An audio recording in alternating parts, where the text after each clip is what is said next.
एक गांव के किनारे एक पुराना सूखा कुआं था जिसे लोग आत्माओं का कुआं कहते थे। जो कभी रात को इस कुएं के पास गया वह कभी वापस आते नहीं देखा। गांव में इस कुएं को भूतों का बसेरा भी कहा जाता था, इसलिए इस कुएं के पास जाने की किसी में हिम्मत नहीं होती थी। एक दिन अमित और उसके दो दोस्त विशाल और सुनील वह कुएं का सच जानने के लिए तैयार हुए। उन्हें लोगों की बात पर यकीन ही नहीं था। वह कुएं के रहस्य को उजागर करना चाहते थे। अंधेरी रात में तीनों दोस्त हाथ में एक टॉर्च लेकर निकल पड़े। जैसे वह कुएं के पास पहुंचे, हवा अचानक से तेज होने लगी। चारों ओर सन्नाटा था। कुएं के पास पहुंचकर अमित ने कुएं में झांका। अंदर गहरा अंधेरा था। तभी उन्हें कुएं में से किसी के सिसकने की आवाज सुनाई दी।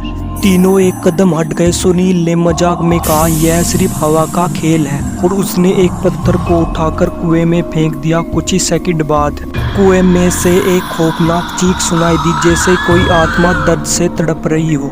अचानक कुएं में से एक हाथ बाहर आया जो कि हवा में लहर रहा था। अमित और उसके दोस्तों के रोंगटे खड़े हो गए। विशाल ने पीछे मुड़कर भागने की कोशिश की, मगर उसका पैर किसी चीज में फंस गया था। उसने नीचे देखा तो एक कंकाल का हाथ उसकी टांगों को पकड़े हुए था। फिर अमित और सुनील ने विशाल को खींचने की कोशिश की, लेकिन वह हाथ विशाल को उस कुएं की ओर खींचता जा रहा था।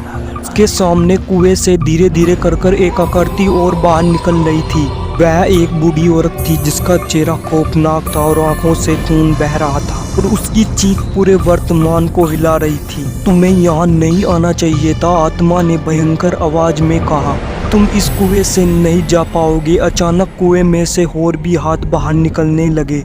तीनों दोस्तों को पकड़ने की कोशिश कर रहे थे और विशाल को घसीटते हुए कुएं में ले गए।